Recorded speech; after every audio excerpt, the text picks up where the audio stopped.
Well, that's a little windblown, but it'll have to do. Hi, everybody. This is Dr. Annette Feravich. I'm the teacher. I'm so excited to be outside. I don't care. It's Michigan. We just love our weather. A minute ago, I was going to take off my sweater. Now I'm not. Love the sunshine. Love when it gets overcast. Love. Look at that. Look at. Does it get more beautiful than that right there as my background? Look at that. Look at that beautiful flower. Oh my goodness gracious. Well, it does get a little more beautiful, although it's not in the neatest, you know. But I did clean up those pots by putting the scarf over. I needed the weights for that. My total umbrella blew over, if you could believe that. Look at that giant umbrella. The other day, you talk about like Hercules woman. Look at that giant umbrella there. Look at that. Blew over my deck glass here, right here. Over the whole open umbrella. I had to literally lift it up, the open umbrella, close the umbrella, and then literally pick the whole thing up and drop it on this side. I was astounded at my strength that I've gotten back. Mainly, if you want to know the truth, it's the honest to gosh truth. It mainly from my EFC, Essential Family Chiropractic, here in Farmington Hills. Gotta keep my eye on Lucy. And just a great chiropractor at chiropractors there. Wonderful, wonderful people. Dr. Lauren, Dr. Natalie, Dr. Amber. Wonderful, wonderful people. And, you know, you can see right here what's going on. This is where when I've been talking about how the lawn guys were running over the roots, they were trying to kill this tree. They tried to kill a lot of these trees, by putting over fertilizing right around the trees, which you could see there. That had beautiful little bells, plants that were green, and then green bells on them. Sometimes they have orange bells, but these were green bells. Really, really beautiful. They killed all those plants. And then there's where they started doing the over fertilizing, the trees in the background there, and a giant Scotch pine there that they've been dying to kill and take out. But look at, since I have had no lawn care people, my trees have come back. Oh my gosh. That Scotch pine back there is just great. My trees up in front, which you can't see so well, but I'm gonna show them to you anyway. Way, way, way in the background there. Way, way, way in the background on, I don't know if it's your right or your left there. Whatever. There's these dogwoods back there that they killed one of the three that I had up there for since we moved in, so 20 years. They killed one of them, but now they're flourishing with, those big giant, one was peach and the other one was white dogwood flowers. And the other one that died was pink. I think that's the one that died. Sorry for clearing my throat. Look at that. Oh my goodness gracious. Look at that. How beautiful. I have two more out there. I can't put but way out there by the beach, I have two more of those. They snapped the flower heads off of those. They did. People who have been, mystery series. But anyway, I know I always say there's a reason for it. In my philosophical classroom, I just eat this stuff up. I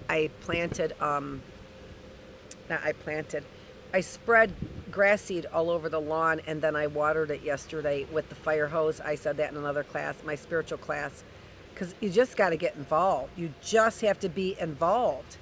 And I'm so happy. I'm so happy I did that. So I came home after I ate dinner. I can't believe I got something done, but I did. I came home after I ate dinner. Want me to say it? Bienvenidos. Bienvenidos. Welcome. En español. Bienvenidos. Mexican restaurant.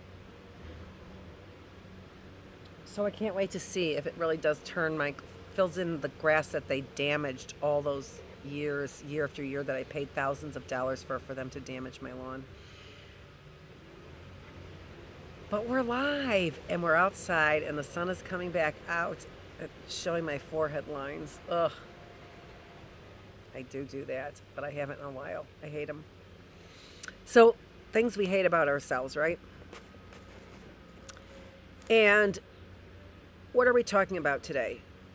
Let's pull that right back up. Did I have it here?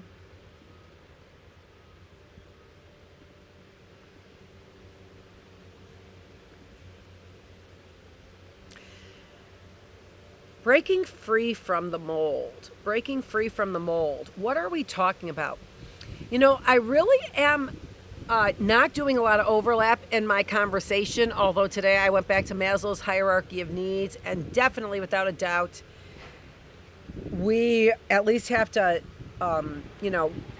do a tip of the hat, I suppose, to Maslow's hierarchy of needs. If you know anything about psychology, then you probably are pretty aware of Maslow's hierarchy of needs, and you probably like the theory.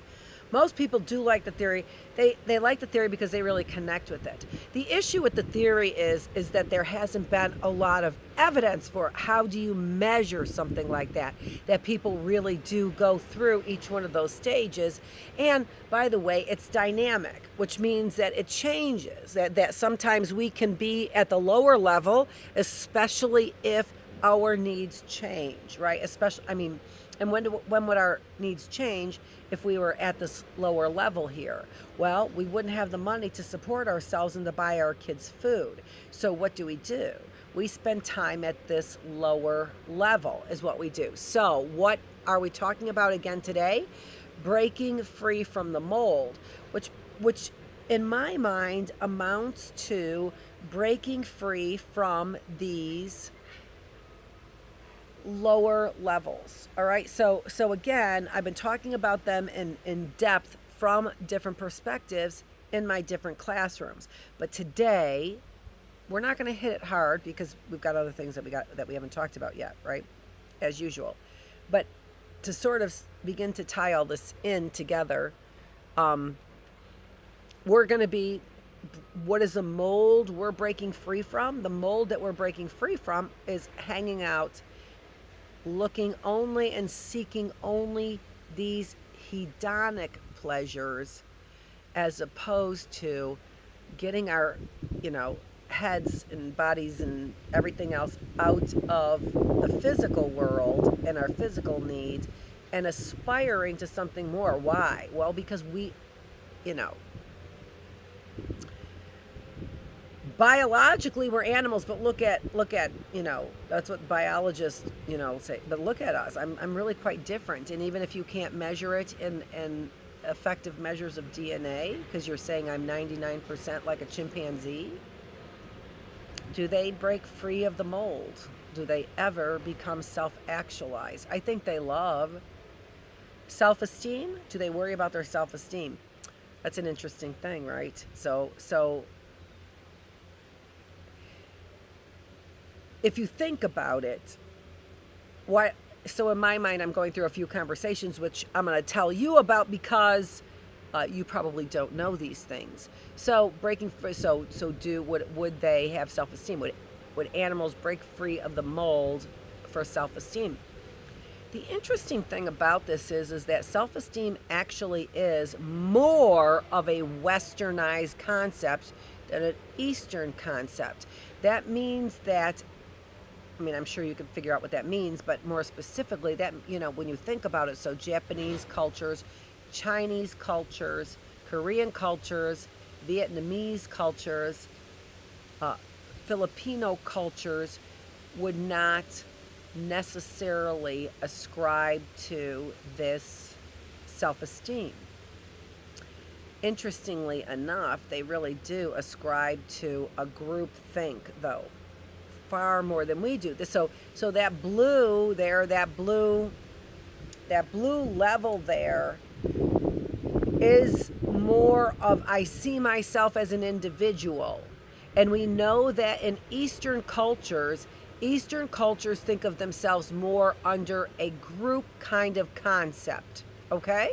All right. Hope you guys can hear me pretty well. It seems now that they're all of a sudden like towards the front there, and I think they're revving up their engines. You think so? Would they do that? It's so weird. That'd be so weird, wouldn't it? It'd be weird. Like the sunshine in this state is a little weird. And the sweater goes back on. I think that this does a pretty good job of keeping out the background noise. I think it does. I don't have my microphone, and I haven't been using my beautiful microphone. It is just all that microphone is ego. Ego speaking. That is, because it's a really cool white microphone. It is. So, but I think that this one, actually, this microphone blocks out the background noise better than the white microphone does. So that's kind of why I've been relying on it, which is just the microphone on my Mac computer. Thank you, Mac. I love you. I love you. I'm in the third level with you, Mac. I totally am. Totally am. I get to say those things, don't I? Oh, I sure do. I sure do, because it's a free country. Oh, wrong one. Give me a sec. I gotta pull up your slide presentation. So right now you are going to be experiencing basically some white noise that sounds like a voice, a human voice, and it is a human voice nevertheless. It's not really saying a whole lot, which makes it more like white noise than conversation. But in doing so, I am able to bring up our newest PowerPoint. And that's what we need to do. Not that there are a whole lot of changes here, except for mainly what we're saying is we are breaking free of the mold. So we're basically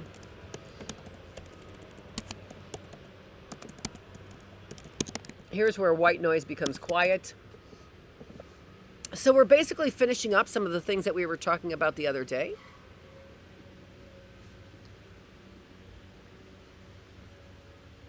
But I think you're going to see these files come right up too. Sometimes they come right up. It just depends if I get the check mark in the right place, and I did not. So all the files are going to come up right now. All right, ready, set, go.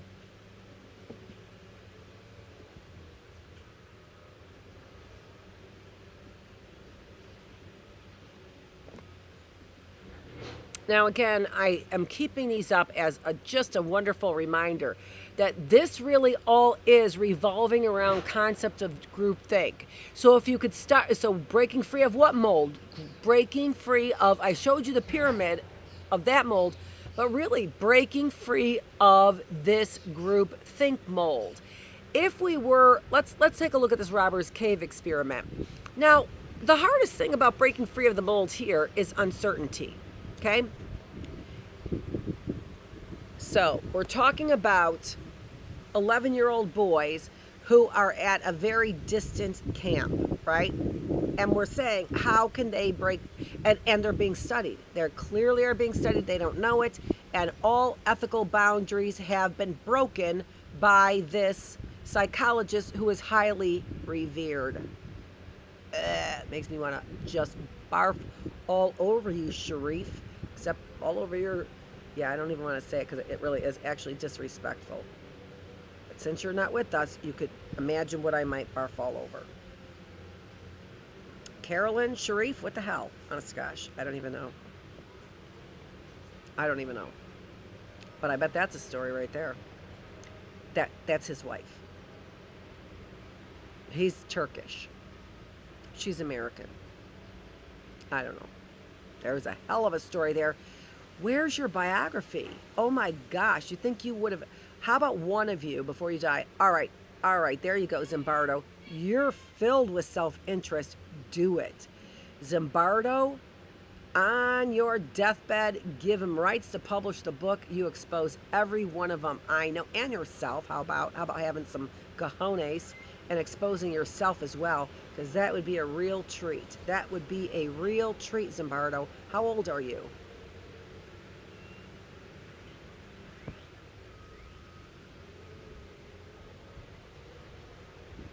Anywho, breaking free of the mold here, right? So I'm just thinking how I'm, never mind, doesn't even matter. How could they? All right, so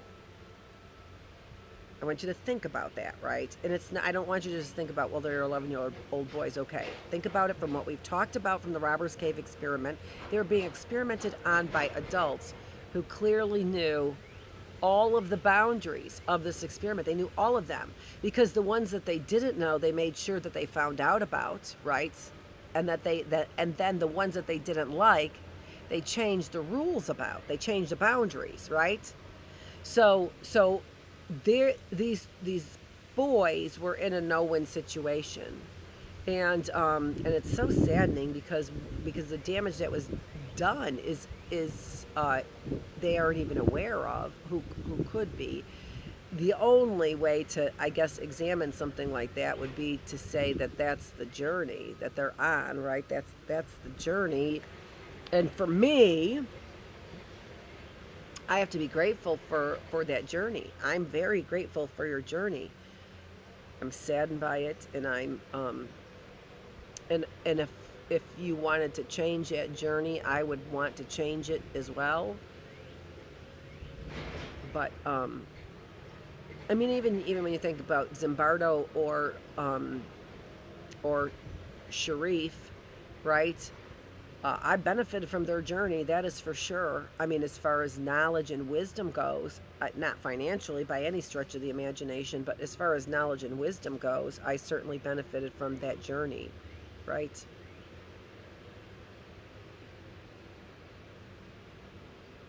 There's a lot of stuff, there's a lot of stuff going on.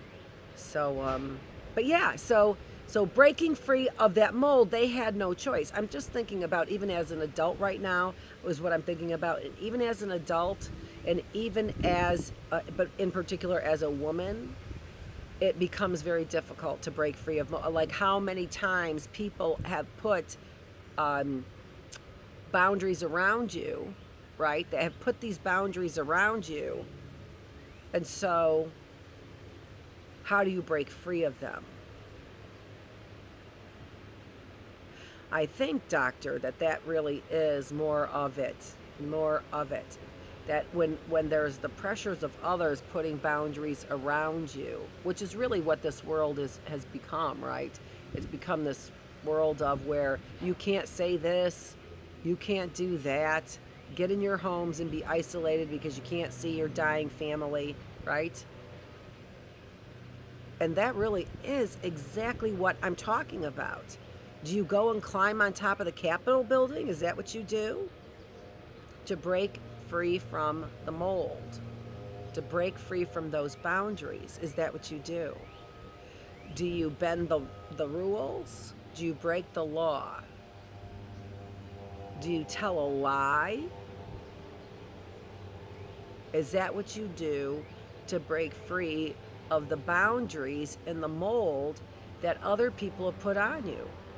Right? I don't know. I mean, of course you do. Of course we do. In some way or another, of course we do. Sometimes we get on YouTube and we cuss.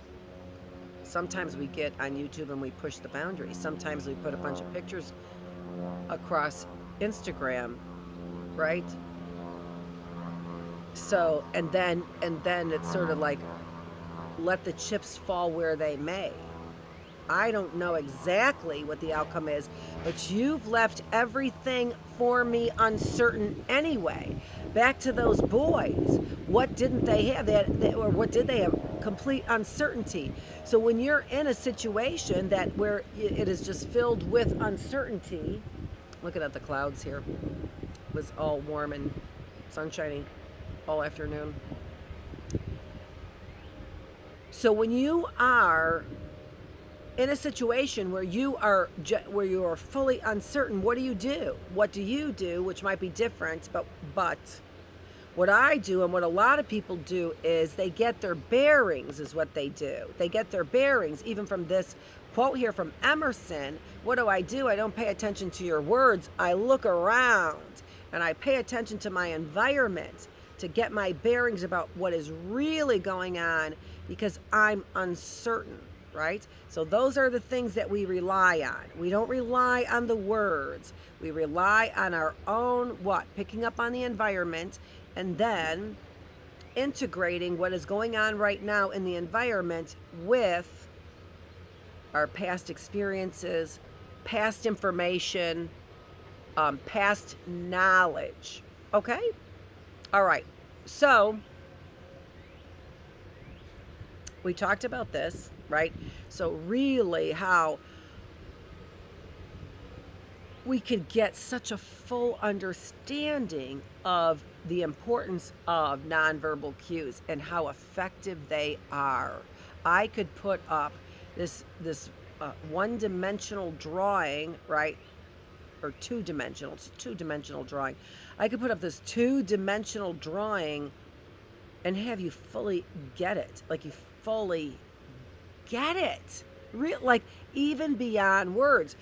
When people say, a picture is worth 1,000 words, you begin to see what truth there is in these emojis. And then you can combine 3 or 4, which is what I love to do. Combine 3 or 4, which is like a what? Huh? Right? 3 or 4 emojis, and I made a complete statement in how I am feeling. Did you get it? How'd you get it? Did you get it? I made a complete statement with emojis. Did you get it? Likely so. How'd you get it? How'd you get what I was saying? Because we're all speaking the same language. We are. I didn't hear you speak. We're all speaking the same language. I didn't hear you say anything. In fact, you didn't even type a word. We're all speaking the same language. We're all speaking the same language. And this is the most definitive proof that we have that we are all speaking the same language. And what rose to the top of the very first thing that we're communicating here in our text with one another, the meaningful stuff. What are we communicating? In an entirely different way? Emotions. Emotions. Those are the things that we find important, right? Those are the things that rise to the top. Happiness, confidence, right? Or if I'm depressed and anxious, that will rise to the top as well. That becomes the most important value in my life, right? Okay, so we talked about scientifically speaking. I'm going to make the statement. You can believe it or not, or watch Tuesday. Also, I want a little reminder here. Don't forget, don't be looking for Wednesday's show for Philosophical Classroom. Translated, what I mean is don't be looking for Wednesday's number. Don't be looking for Wednesday's number. Wednesday's number was 38. Philosophical Classroom is not on Wednesdays, so there is no Wednesday number. I keep all the numbers the same. So there's day 37 for the Philosophical Classroom and day 39 for the Philosophical Classroom. There is no day 38, all right? We don't meet on Wednesdays, all right? It's just tough. It's tough because we're philosophizing in the critical thinking and the spiritual. So to it's a lot of heady stuff is what I think. Especially when I'm trying to teach you something that I think is important. And I'd rather not have you stop and blather on, hear me blather on. I'd rather have you go to the other classrooms and get the connecting information is what I would rather have you do on those Wednesdays that you have off from this Philosophical Classroom. All right? So there's a little bit of a goal for you. Find the connecting information on Wednesdays to the Philosophical Classroom. You can usually look all the way back through to the early bird. Early bird is connecting all over to the spiritual classroom a lot. All right, so connect one way or another. That's what I'm saying. Connect. Okay, so main points are posture. So again, it's not our words, but sometimes not even our face, right? Because there are lots of times, especially now, that I just want to have a face, right? No, no expression. I noticed that. Now that I say that, yeah, no expression. No way for me to read you. We will see where this goes. So, speaking, I don't think I said this. I don't think I got to this one. So, posture-wise, can you tell who won or lost? I think so, right? I think so. I think from the posture you can tell who won or lost. And then I did go back to this and go back to day 37 if you want to know which ones of those are winning faces and losing faces. So decide for yourself first. Decide for yourself first and then go back to Philosophical Classroom day 37 to find out which one of those are winning faces and which one are losing faces, right? From the posture, we're able to better tell than we were from the faces. So this is really good information so a lot of this is even with the group think, we're picking up information and we're picking it up unconsciously. We're not doing it on purpose. And even the conscious words that are being spoken, we're kind of ignoring those. Are we good at that? Is that wise for us to do? Well, here we're seeing, yeah, I guess it is, because body posture is telling me something more. Do I need to learn it? Do I need to learn what body posture is that telling me? It's very interesting because when we look at the studies, I've said this before, psychologists are the best at it, but you know what? Psychologists also write the tests. And so I really do know what they're asking. So, and I also know what you're measuring, so I might be able to really detect a facial expression better for all kinds of reasons, right? For all kinds of reasons, because I'm well studied and because they're speaking my language, right?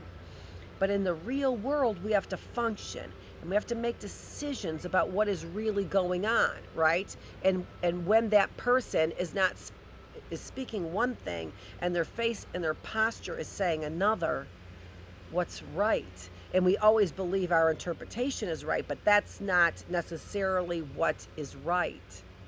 Am I right? Am I right? Am I right to lean on body and even facial expressions, because that really gives me a guarantee, and not what is coming out of your mouth? And when those two things are different, I listen to the body. Am I right? And the answer is yes. A lot of times, and I said this in day 37, a lot of times, yes, you are right. How can that possibly be? How can we be so inept at getting things right in the scientific study, right? And knowing what's going on in the scientific study, and yet get through our regular life and function really quite well. And here's the thing. I can have scientists that are saying you're not functioning well, take a pill. They have an ulterior motive. Does it mean I'm not functioning well? Also, if you recall, I said Lewis and Clark, who I believe it was Lewis who was depressed, chronically depressed. So we're finding out, and so were many of the first ladies, and so were some of the presidents. Okay, Thomas Jefferson, for example. So bouts of depression. So was this a lot more normal? And then what? If it was a lot more normal, and so are the stats similar today, right? And then, if so, again, how are we functioning? When we're reading the cues and we're in everyday life, then how are we functioning? Well, we have depression today, but we're told we're not functioning well. We had depression before Thomas Jefferson, Lewis and Clark. They were told they are functioning well. And even as first ladies, to some extent, you are functioning well, right? So, self-fulfilling prophecy, and that's in ours, right?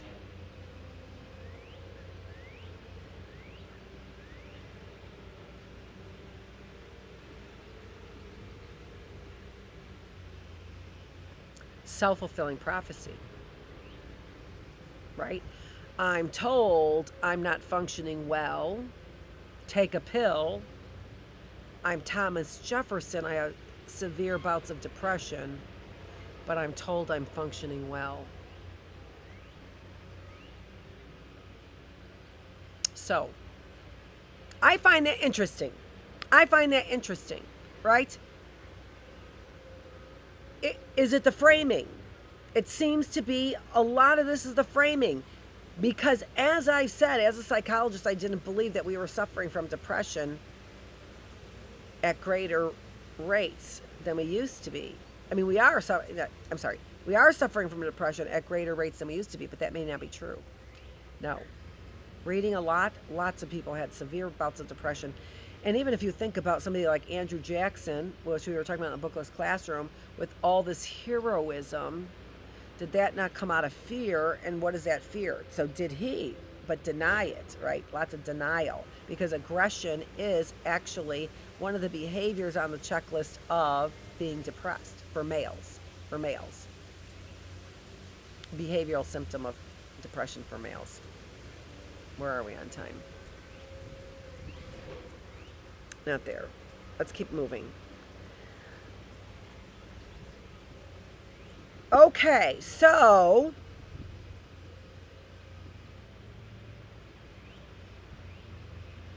now we talked about if facial expressions are universal, and they really are. And again, I think the biggest evidence for that are the emojis. There's the study from Paul Ekman that had face labels and no face labels, but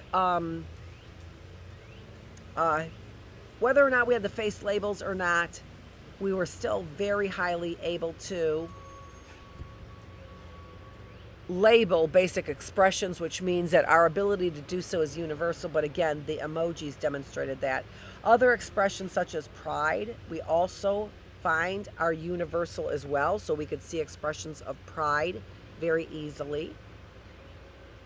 And all this is saying is, so again, what is my point here? My point is we're really good at this.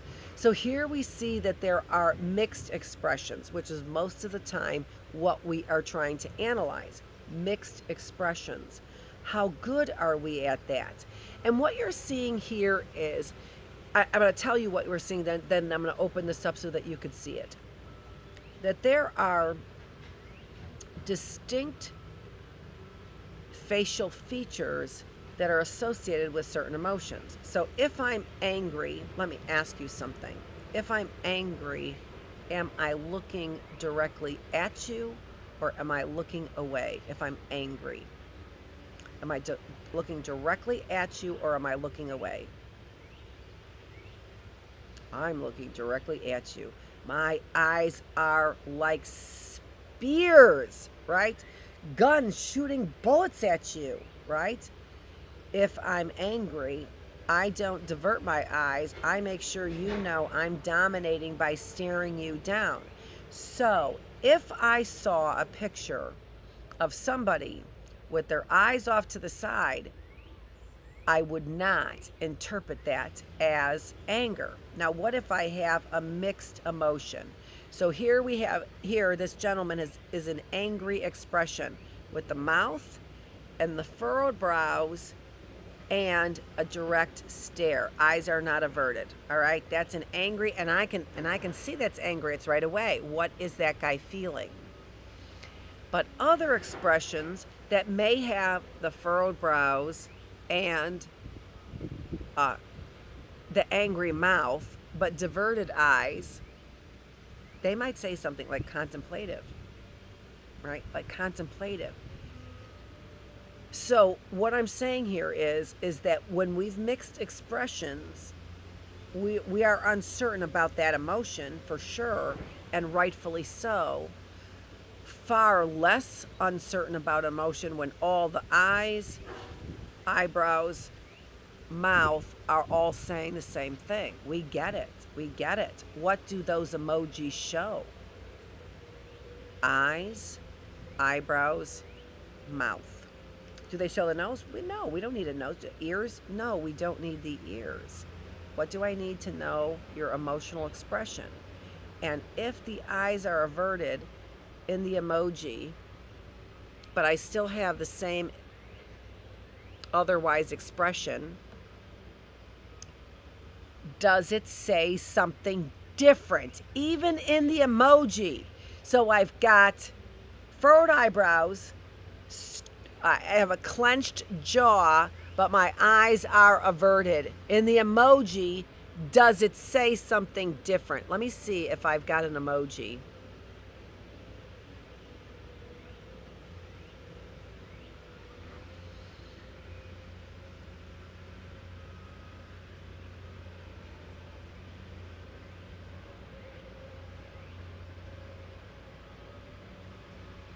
Well, we have firm lips in the very top row. That's a fully shown row, but we don't have any furrowed brows there. We have, look at the row number 3 all the way to the right. We have averted eyes right there. Put a stern mouth on that, right? And furrowed eyebrows. What's the expression that you have there then? I say contemplative is what I say. So, philosophical classroom, how good are we at this? Because what are breaking free of the mold, right? So, group think. What's going on? What do we begin to do in that group think? Well, if we study cults and the way that people act in cults, what ends up happening as far as picking up on these cues to know we're getting, screwed. Somebody's taking real advantage of our hearts, our minds, and our souls. How do we not know it? How are we not picking up on this? Because we're being taught not to pay attention to the details. When I miss an opportunity for a bystander intervention, what am I missing? The details. I'm missing that somebody needs help. I'm missing the details in how I can help them. I'm missing the details in whether or not somebody else is helping them. I'm missing the details in what's called, what is that called? There's a great big giant word for it. Where it's, I think you know what you're doing, you think I know what I'm doing. I'm getting a jumpy signal over here. But I think you're still able to get the audio coming through, even if it is jumpy. But I keep seeing like green and 42. I think something like that. I can put on my glasses and find out. I just want to make sure I have a good signal as I finish out here. How do we break free of the mold? How are we breaking free of the mold? And we're breaking free of the mold in the details. Paying attention to the details. Over there it says excellent connection, and over here I've got red like it's on fire. And it's not going to make a difference if I go inside. I either have the signal or I don't. Let's sit on that picture for a minute though. I'm going to sit on this picture for a minute so that you can examine